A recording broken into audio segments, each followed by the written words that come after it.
que llamaron conversatorio, escritores que traducen, historias traducidas, literatura, traducción y memoria, pues tengo el gran honor de moderar. No voy a moderar nada porque no me gusta esa palabra moderar. Yo creo que los participantes no se moderen de nada, hablen con todo el entusiasmo, la espontaneidad, la locura literaria que les llega. Traducir siempre es algo complicado, muy terrible y muy fascinante a la vez. Los dos señores decidieron complicarse un poco más la tarea siendo escritores y traductores. Yo justamente soy traductor y no soy escritor. A pesar de que el primer año de este encuentro, Centroamérica Cuento, aclarando que no era escritor, Sergio Ramírez me corrigió y me dijo: no, si eres traductor, eres escritor. Pero hoy vamos a considerar que el traductor que no escribe, que no crea literatura, no es traductor. Yo quisiera, antes que nada, que en lugar de hacer una presentación, hubiera sacado de Google el programa, cada quien se presente, es mucho más directo, mucho más cariño, como decías. Entonces vamos a empezar contigo, David. Con gusto. Primero quisiera decir que Nuria también es escritora y autora, así que todos nosotros jugamos ese doble papel. Quisiera también agradecerles a ustedes por estar con nosotros. Yo comencé, voy a ir muchos años atrás, yo comencé traduciendo, diría yo, a los 19 años, en serio.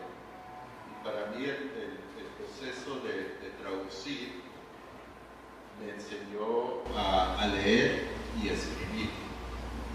Es decir, que creo que anteriormente había leído muchos libros, tanto en español como en inglés, pero en el acto de convertirme en traductor, creo que fue la primera vez que leí bien un texto y a la vez aprendí mucho de los escritores que yo estaba traduciendo. Yo comencé traduciendo a la obra de dos chilenos, Nicanor Parra y Enrique Lin, grandes poetas, especialmente Enrique Lin.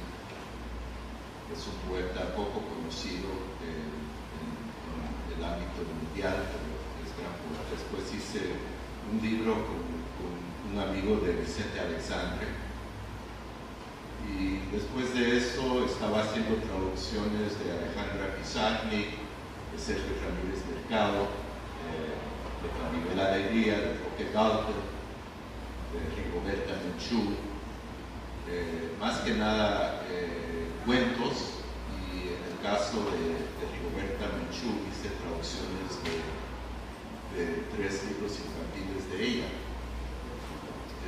No sé si sabían que ella escribía libros, los hizo con Dante Liano, un escritor guatemalteco de mucho talento. Después de esa trayectoria me puse, y era poeta y traductor.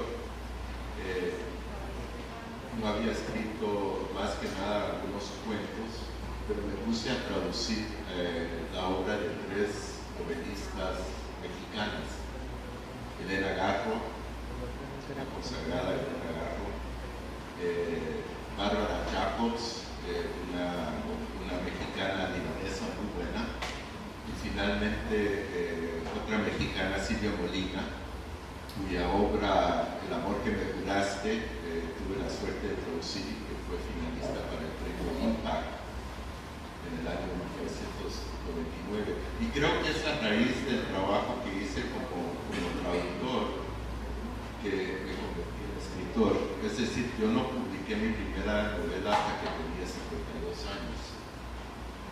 raíz de esa publicación he publicado 4 novelas más. La cosa curiosa es que yo no escribo en español, lo escribo en inglés, exclusivamente en inglés. Algo pasa, mi querido, está lloviendo, se cae, no se sabe. Así que soy un escritor guatemalteco agringado, por cuestiones que serían muy largas explicar aquí. Escribo en inglés. Estoy traduciendo menos hoy en día que antes. Trato de no meterme en los proyectos largos de la traducción que quitan mucho tiempo y mucha energía, pero sí presto el talento, si es que lo tengo, en traducir la obra de escritores guatemaltecos, más que nada. Pues eso es lo que puedo decir. Nuria. Hola, buenos días a todos. Bueno, como ha dicho David, muchas gracias por venir a escucharnos. Yo soy escritora, soy traductora, soy una traductora bastante atípica, solo traduzco un autor. Yo empecé a escribir antes que a traducir. Empecé a traducir por cuestiones económicas. El trabajo de escritor es un trabajo muy precario para ganarse la vida. Y en un momento dado me llevaban tiempo haciendo traducciones, y en un momento dado acepté y me ofrecieron traducir a un autor irlandés que es John Randy, que es premio Booker, es un autor muy prestigioso, que él escribe novela, como John Randy, y luego tiene un seudónimo, Benjamin Black, con el que hace novela negra. Y de una forma, porque creo que para ser traductora hay que ser muy audaz, y también al principio, cuando empiezas, creo que tienes que ser muy ignorante, porque no sabes realmente, yo no lo sabía, yo desconocía realmente la dificultad del trabajo de traducción, es que sí. Y empecé a traducir, llevo 7 novelas traducidas de él, no le traduzco más que a él, porque efectivamente traducir es un trabajo muy intenso, muy complejo, requiere mucha energía, y si quieres además escribir, es muy difícil. Para mí, probablemente porque tengo unas capacidades limitadas, yo no sería capaz de traducir más de 2 novelas al año y además poder escribir. Entonces me he limitado a él, me he dedicado a él, y lo que descubrí al traducir, de repente al traducir yo descubrí algo muy interesante. El traductor, creo que básicamente la traducción genera muchas cuestiones muy interesantes. Octavio Paz decía que la traducción es una forma de género literario. Además, Octavio Paz reivindicaba que los únicos traductores debían ser escritores. Eso es una cuestión que puede ser relativa, pero bueno, yo le cito a él. Y de repente descubrí, al empezar a traducir y al seguir traduciendo, que la traducción, en primer lugar, es la forma de lectura más atenta y más exhaustiva que existe. No hay lector más atento que un traductor. Es decir, para ser traductor, primero, probablemente antes que ser escritor, tienes que ser lector, porque tienes que comprender cuando uno lee. Yo no traducía, yo era lectora y escritora, yo leía mucho, como la mayor parte de los escritores. Se oye ahora. Yo leía mucho, pero de repente cuando traduces descubres que la lectura ajena a la traducción es una lectura en la que el lector capta el sentido del texto de una forma dinámica. En el cerebro se queda la impresión del sentido, del ritmo, del movimiento, y uno sigue adelante. Y de repente, cuando el lector se convierte en traductor, descubre que aquello que entiende perfectamente no puede plasmarlo inmediatamente. Hay un paso de la lectura, de la captación del sentido, a la escritura, al volcar de un idioma a otro idioma, interesantísimo, porque requiere no solamente captar el sentido de una forma muy exhaustiva, sino también requiere, que esa es la zona que me imagino que reivindicaba Paz, requiere un dominio del propio idioma enorme, requiere tener muchos recursos a la mano, requiere una gran audacia, porque la traducción, imagino que luego hablaremos de esto, requiere fidelidad, pero a veces para ser fiel hay que ser muy libre, y para ser muy libre hay que ser creativo, y en la creación es un campo, la traducción se mueve en una zona extraña donde se requiere una gran técnica, una gran fidelidad y una gran libertad, una zona de indeterminación donde puedes alejarte mucho o alejarte poco, y en ese género no hay reglas, no hay nada, no es una ciencia, solamente existen casos, solamente existen excepciones, y en esa zona absolutamente terrible de desequilibrio se mueve el traductor. Y esa zona de desequilibrio, que es muy desasosegante, está en una zona llena de aprendizaje. Yo he aprendido lo que decía David. La traducción es una escuela de escritura, es curioso, es una escuela de lectura y es una escuela de escritura. Y bueno, voy a dejar paso a Estefan, pero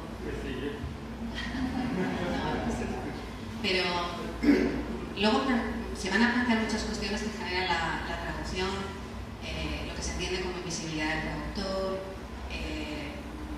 la zona de determinación en la que trabaja el traductor. En nuestro caso, por ejemplo, que traducimos al español,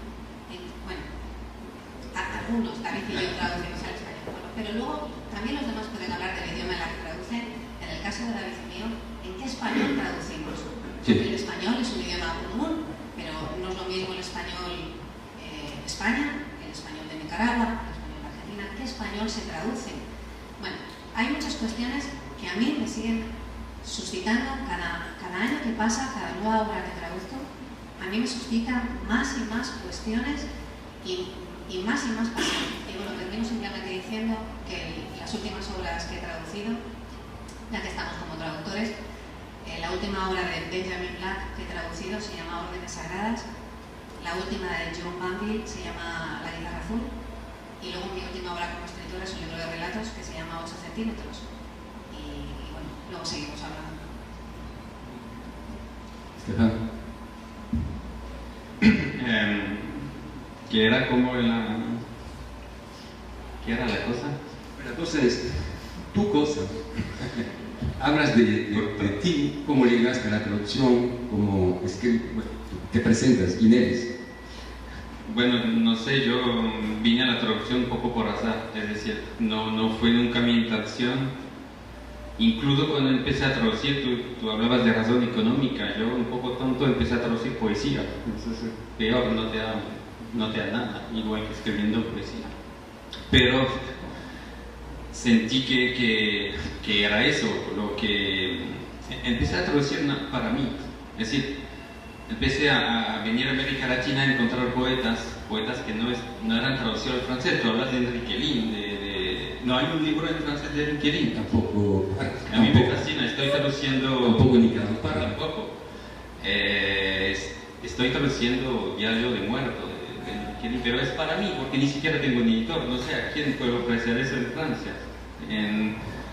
Entonces, después fue como cuestión de azar, y por eso armé una editorial también, para empezar a publicar poetas extranjeras, pero no solamente del mundo de América Latina, pero del mundo entero, porque iba al festival, encontraba voces que a mí me fascinaban, me gustaban.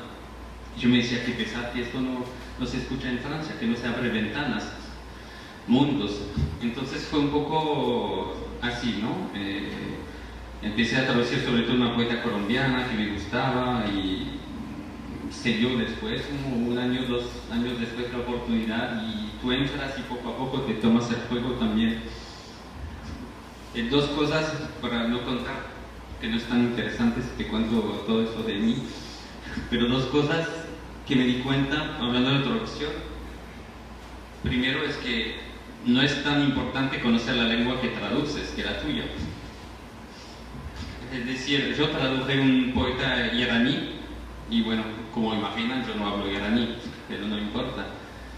Claro que lo hice con alguien, ¿no? que hablaba iraní, que me hizo como una versión primitiva, pero era una poeta que se llama Farrokhzad, que murió joven, que cambió la poesía iraní, y yo sentí tanta fuerza con esta mujer, leyendo unas traducciones en otras lenguas, que yo dije, no, yo la quiero traducir al francés. Y yo me di cuenta que eso puede funcionar. Es tu propia lengua, porque el arte de la traducción es que cuando te doy un texto en francés traducido, no debes sentir que es una traducción. Tienes que pensar que eso fue escrito en francés, en cualquier lengua. Entonces era todo este proceso que me di cuenta, y era como una prolongación de lo que estaba escribiendo yo. Digo, no veo mucha diferencia entre escribir un poema y traducirlo casi. Es decir, pero es el mismo proceso de poesía. Yo no hablo de novela, no sé cómo es. Yo traduje nada más una novela y me aburrí mucho, aunque la novela era buena. Pero era el proceso. A mí me gusta porque un poema es un mundo en sí. Te puedes demorar días sobre un verso, pero es... Y la otra cuestión que me parece muy interesante es que tú dijiste, Nuria, es como, ¿de qué español hablamos? Y aquí puedo hablar no como traductor, pero como autor, pero es igual al final. Cuando me han traducido mi novela al español, era todo un problema, porque la editorial era de México y también de España. Y la traductora era de El Salvador, pero que había nacido en España. Y yo no aprendí el español de España. A mí no es mi español, de mi corazón. Yo aprendí en América Latina el español. Lo hablo muy mal y hago errores, pero la onda que tengo con el español es América Latina, y particularmente Colombia o México. Entonces encontramos, ella, la traductora, es genial. Nicola Alegría de Almovil se llama, es una gran traductora, hizo un trabajo estupendo, pero por el momento me ponía, aquí no sé, un chaval. Un chaval a mí no me dice absolutamente nada. Yo no quiero un chaval en mi texto. Es que no es una palabra que yo entiendo, que me pega. Entonces, no, pongamos un muchacho o otra cosa. Me ponía birra en lugar de cerveza. Yo nunca tomé una birra. Entonces era como toda esta cuestión de vocabulario, de expresiones que te dices, ¿qué elegimos? ¿No? ¿Para qué lo estamos haciendo esta traducción? Para los españoles, para México. Y toda la cuestión del argot. Unos personajes hablan mucho al argot y a veces no pega en español, un argot que pega súper bien en español, en francés, perdón. Entonces decidimos, por ejemplo, cuando no pegaba, dejar una palabra normal, y cuando en español se podía decir una palabra bien familiar que funcionaba y que yo no había usado en francés, ponerlo para equilibrar. Es toda una cuestión sí, muy interesante, ¿no? De qué español hablamos y todo. Sí, pero esto es mucho de traducción, de trabajo de traducción. A mí lo que me interesa es, y creo que interesa también al público, cómo ustedes, que tienen su propia creación, su propia escritura, pueden sustituir en la obra la escritura de otro. Y no hay peligro en esto, no hay peligro que pues haya una especie de modelo, una especie hasta compleja. ¿Cómo pueden justamente olvidarse de su estatuto, de su parte, de su condición de autor? Esto es la situación más complicada del traductor, del buen traductor, la lluvia. Llegar a ser suficientemente humilde. Yo a veces pesto con el ego de los escritores, pero creo que un escritor que no tiene ego no puede ser escritor, porque pues con la creación literaria que hace, forzosamente como un dios, necesita tener un ego. Luego lo sabe administrar, moderar o no. Entonces, esta es una situación complicadísima y me gustaría que hablaran de esto. Yo creo que lo esencial para el traductor es respetar el texto que uno está traduciendo. Es muy importante de no apropiarse de ese texto y sentirse que de alguna manera vas a mejorar el poema o el cuento que estás traduciendo. Lo que dice Jacques es muy importante. Hace décadas estuve en una lectura donde un traductor de Jorge Luis Borges, se llamaba Norma de Giovanni,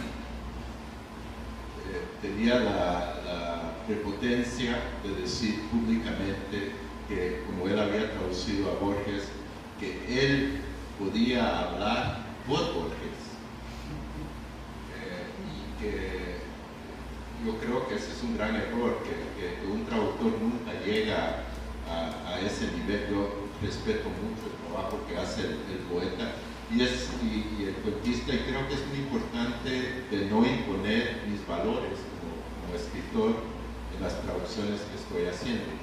Ahora, eso no implica que voy a aproximarme al texto como si fuera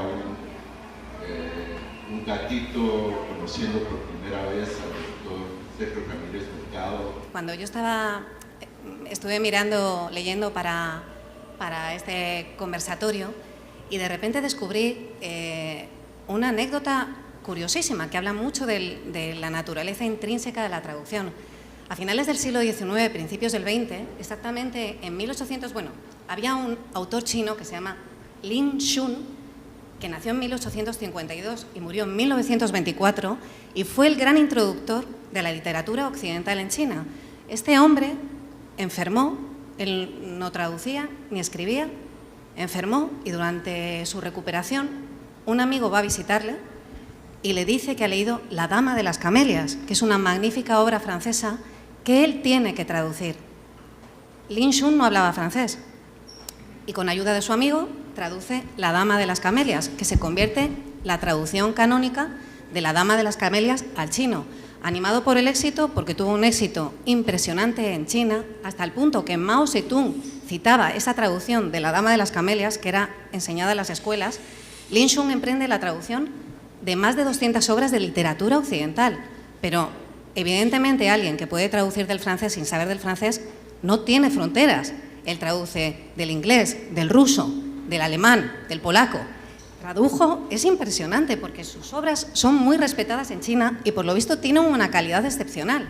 Él tradujo, yo había apuntado aquí porque me parecía tan increíble, tradujo a Víctor Hugo, tradujo a Shakespeare, tradujo a Tolstoy, tradujo a Goethe, tradujo a Dickens, los tradujo a todos, con un nivel que todavía hoy en día es citado y estudiado en las escuelas. Entonces, efectivamente, lo que decía Estefan, conocer la lengua original es importante, evidentemente. Ahora bien, fundamental es conocer la lengua donde va a ser volcado, la lengua de destino, que es la lengua a la que uno va a traducir. Bueno, y dicho esto, porque podríamos seguir con Cortázar también, las traducciones de Cortázar, que gozaba de una libertad máxima. Cito este ejemplo y ya contesto a Jacques. Hace unos años un autor español le encargaron una reseña de un libro de Coetzee, que es el Foe, que es sobre el Foe. Entonces, Coetzee había escrito un prólogo a la reedición más reciente de Robinson Crusoe en español. Coetzee hizo el prólogo. Entonces, le piden hacer una reseña del libro de Coetzee a un autor español que se llama Enrique Deriz. Enrique Deriz coge el libro de Coetzee, coge el libro de Coetzee, recuerda lo del Robinson Crusoe, lee su prólogo y se pone a hacer la reseña y decide buscar un párrafo del Robinson Crusoe original que le permita enlazar a Cortázar, a Coetzee y a Foe, claro. ¿Y qué descubre? Que el párrafo, que la traducción que tiene él de Cortázar no encuentra el párrafo que cita Coetzee. Entonces se va al Robinson Crusoe original y ¿qué descubre? Cortázar no había escrito, no había traducido. Y es más, no da crédito, él mismo cuenta que estaba haciendo la reseña a altas horas de la madrugada, piensa que es su cansancio, que es su ignorancia, que lo están buscando bien, que le está fallando los nervios de la entrega.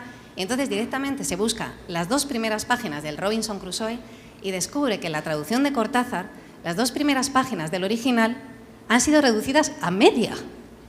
Le pareció fascinante, nunca supo, luego estuvo 7 años, luego él llevó a cabo la edición del Crusoe íntegro y nunca descubrió qué había pasado.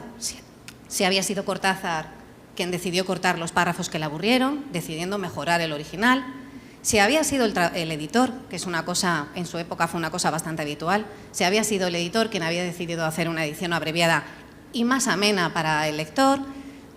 nunca supo quién había decidido qué había que cortar, pero ahí estaba, la versión de Cortázar del Robinson Crusoe es una versión a lo Cortázar. Es más, el Robinson Crusoe original no está dividido en capítulos y la traducción de Cortázar está dividida en capítulos con títulos. Bueno, es genial, sinceramente, porque además es una traducción, es una versión magnífica, es un libro interesantísimo. Que esto es, bueno, este es otro tema sobre la libertad y lo que significa, bueno, lo que hace tan apasionante la traducción. Bueno, y dicho esto, voy a la pregunta de Jacques. Yo traduzco un autor que está muy alejado de mí estilísticamente, gracias a Dios, porque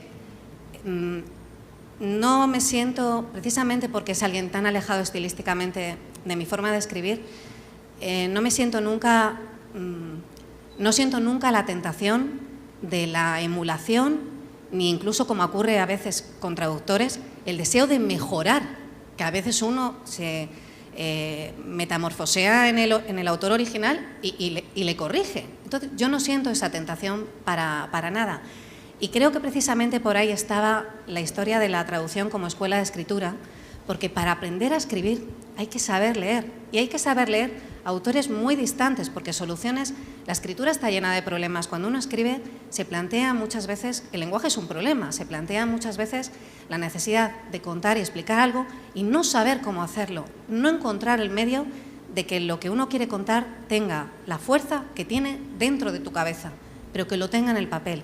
Y las soluciones normalmente están en otros libros, y no necesariamente libros que son tus almas gemelas. Están en libros a veces muy distantes, pero donde están las soluciones precisamente a los problemas que tú quieres expresar. Y aparte, un autor distante a ti mismo te amplía, te quita tus orejeras de escritor. Uno, como escritor, se mueve normalmente en un mundo con unos parámetros muy fijos. Tiene unos intereses, una forma de contar.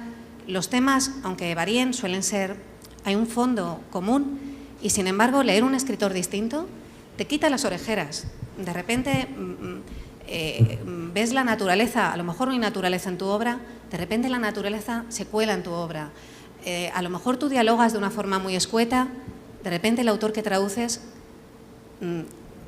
hace que la acción fluya a través del diálogo y te enseña cómo un nuevo recurso mejora tu propia obra. Entonces, bueno, creo que en la traducción también hay un momento de pico y pala, un momento muy artesano, y luego hay un momento creativo, un momento de trance en el que uno de repente siente, gracias a Dios, porque eso es lo que hace tan gratificante el trabajo literario, de repente siente que uno fluye con alguien, por un cauce, y ahí no hay... Bueno, ego siempre hay, porque si no hubiera ego, el ego nos constituye, pero el ego se queda muy en segundo plano. Creo que el ego se convierte en una esponja fundamentalmente capaz de transmitir y de aprender. Pero esto es muy difícil, en cualquier caso, es muy difícil de contar, porque es verdad que la traducción no es una ciencia, no tiene reglas y es muy difícil transmitir e incluso enseñar. Es un oficio que se aprende con la práctica. Pero sí que me aburre en el sentido que del ritmo, ¿no? Que es página por página y esto no para, tú tienes que mantener el ritmo casi sobre páginas y páginas. Y yo soy alguien muy perezoso, que me gusta caminar en la calle, poder pensar y no sentarse, incluso no escribo en una mesa, escribo en mi cama. Entonces, como que tienes ya, ¿no? Con la computadora, diccionario, todo. Mientras un poema, si yo lo tengo que traducir, yo lo tengo en la mente. Yo puedo caminar y pensar este poema y bueno, en un momento te sientes y lo escribes, pero es otro proceso, es otro trabajo de la lengua también.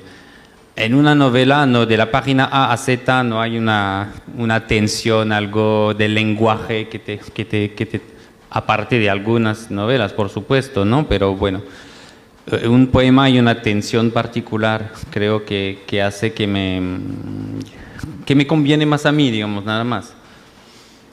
Por lo otro, hacer un lazo con... Hay una citación, bueno, es una citación que voy a hacer, pero es una frase de Osip Mandelstam, que dice más o menos así, te la digo así, que bueno, que los tártaros, los romanos de Alemania, bueno, y cita varios pueblos, están esperando los traductores. Y dice algo que en este momento tal vez un turco me está traduciendo al japonés y toca mi alma. Es una cosa, también cuando leí eso de Mandelstam, como que me dijo, claro, uno se puede traducir cualquier lengua. El importante es cómo vas a entrar. Y el otro, yo creo que, claro, todos escritores tenemos un puto ego que nadie se lo aguanta, ¿no? Está uno mismo, pero la traducción es un ejercicio de humildad también. Es un ejercicio de humildad porque una vez escuché a un traductor famoso en Francia que me decía, no, que traducir, cuando traduzco yo soy el creador también. Yo soy creador de esta obra. Yo no creo que no. Hay una creación, pero tú no creas como a partir de nada. Hay una materia que es un poema original, una materia viva además, ¿no? El lenguaje. Entonces tienes que dar, sí, esta forma creativa, pero no es como crear algo mismo, porque como tú lo decías, hay que respetar. Respetar no significa que vas a obedecer al texto, porque tú tienes que obedecer, bueno, a otras reglas, que son las de tu lengua. Entonces vas a entrar y aquí entra la libertad del traductor, que es justamente ¿qué me voy a permitir para que el texto sea más fuerte en mi lengua?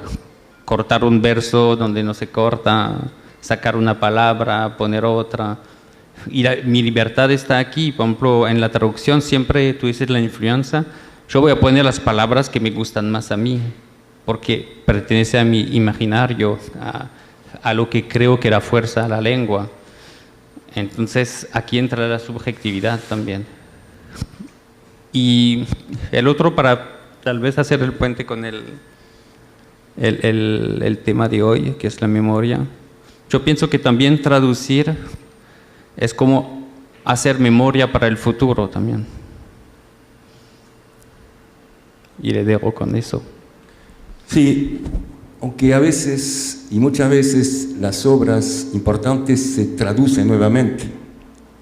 Hay que hacer una puesta al día porque la lengua, el habla evoluciona, y pues esto es la prueba que efectivamente una traducción es un trabajo totalmente artesanal.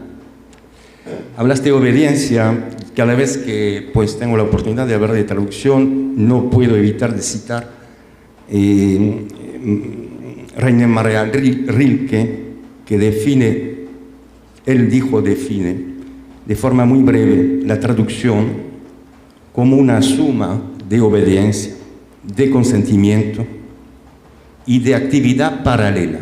Me parece muy justo, y bueno, tenía que ser un poeta que hablara así. Nos queda poco tiempo, si el público quiere preguntar, incluso hacer observaciones, tiene la palabra.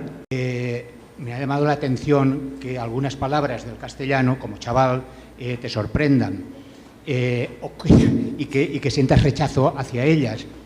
Me ha llamado también la atención que has citado la palabra birra, que es una palabra que tú no conoces y o que no usas, que prefieres llamar cerveza. Yo no sé si la palabra birra la ha recogido ya la RAE. La RAE hace muchas barbaridades y a veces incluso acaba incorporando palabras al diccionario que son de un uso muy restringido entre un determinado grupo de personas en un país, ¿no? En este caso España.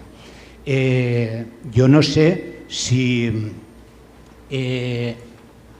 digo también que a mí, cuando estoy leyendo a un autor español que dice votar por tirar o por echar, es algo que me llama la atención, es algo que yo rechazo.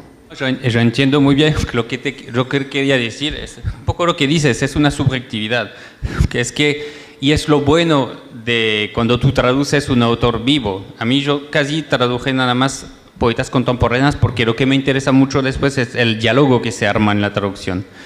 Entonces, es nada más como para imponer algo en vocabulario, es nada más para entrar en este diálogo y que nos permite intercambiar. Bueno, si me traducen del polaco, yo ni siquiera quiero saber, porque puede traducir cualquier lo que le da las ganas. Pero con el español, como tengo la suerte de hablar un poco el español, entonces es este diálogo y a fuerza yo me pongo un poco el papel. Si yo escribía en español, ¿qué palabra usaría yo?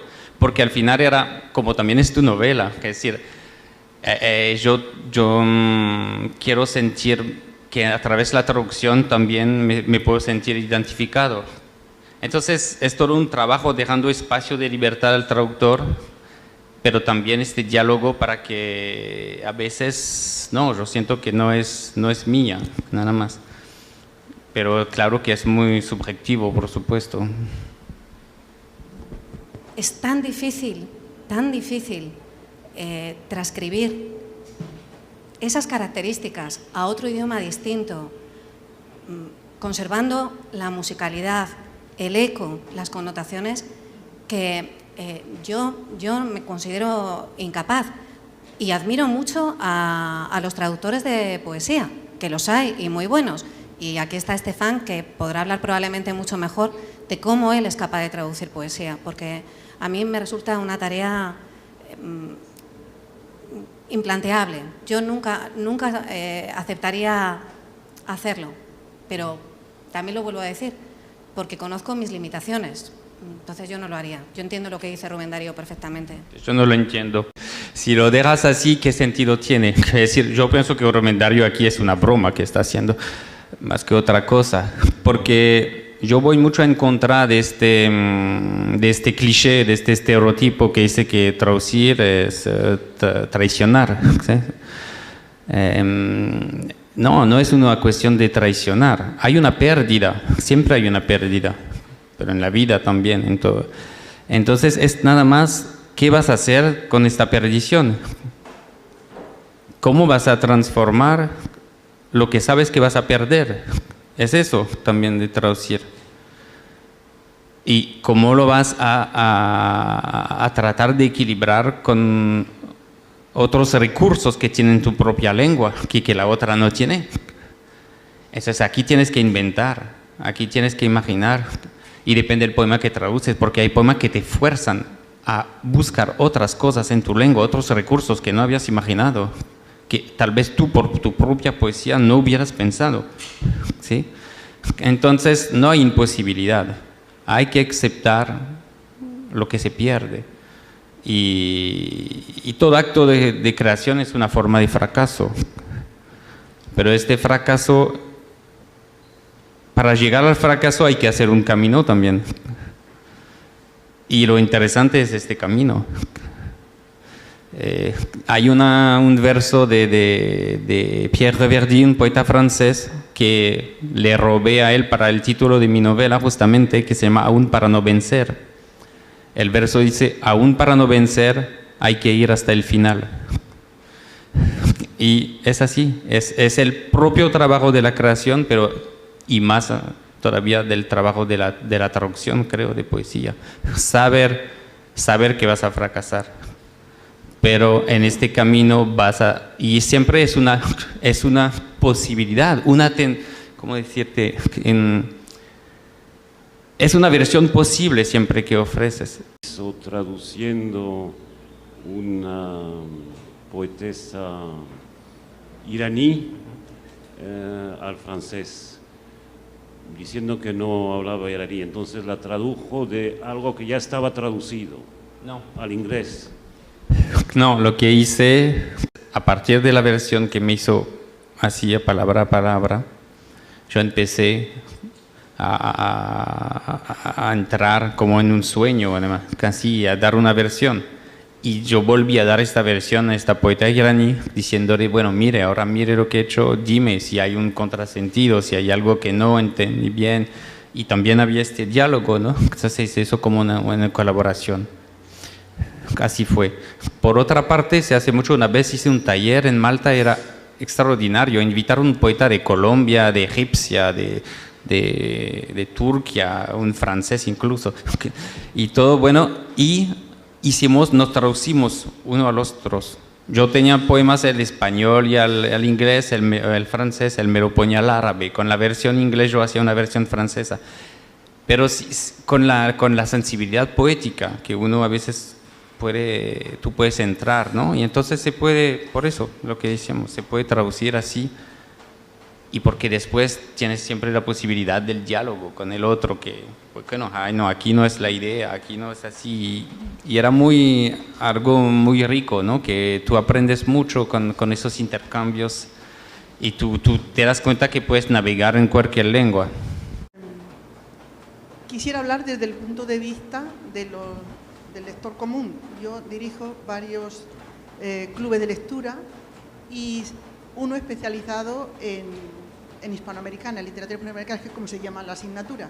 Y siempre se plantea el problema de las palabras que no entienden.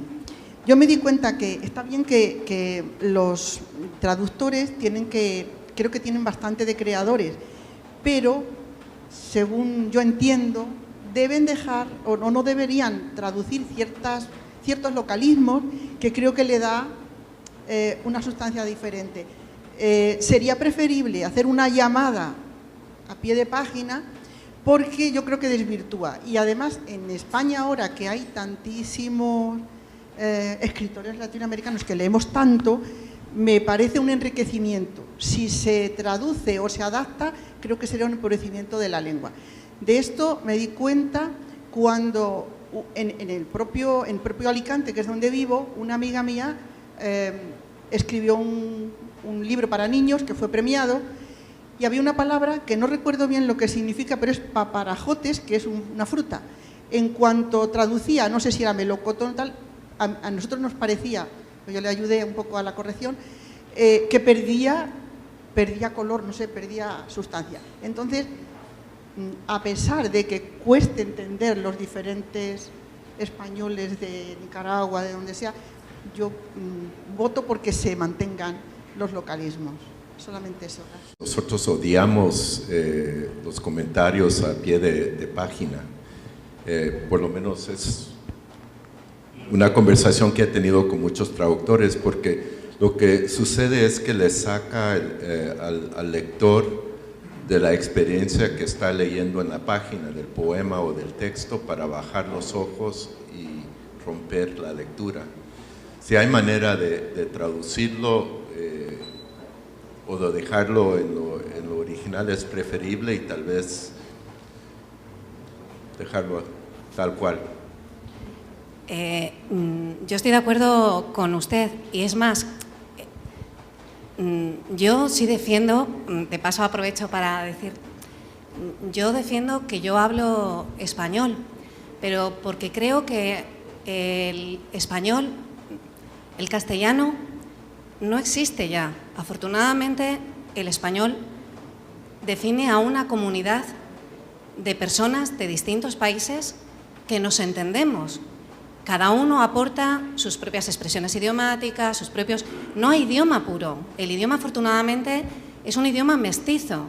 Se ha enriquecido con todos los distintos países que lo hablan. Con lo cual, el castellano creo que es una reliquia. Castellano se debe hablar en Castilla no sé cuándo, no sé en qué siglo, pero ya desapareció, afortunadamente. Y yo reivindico que mi lengua es el español porque es una lengua mestiza, una lengua enriquecida, una lengua efectivamente donde sería preferible que se dejaran los términos de paparajote, que se escribiera paparajote, porque ese es el término que todos deberían comprender, no melocotón, porque melocotón se diga en España. Se dice melocotón y se dice paparajote. El idioma tiene que abrirse, tiene que impregnarse, es una tierra porosa y fértil. Y por eso yo defiendo efectivamente que si hablo español, las obras tienen que dejar los localismos de cada zona, las palabras de cada zona. Así que estoy de acuerdo con usted. Gracias, Jack. Sé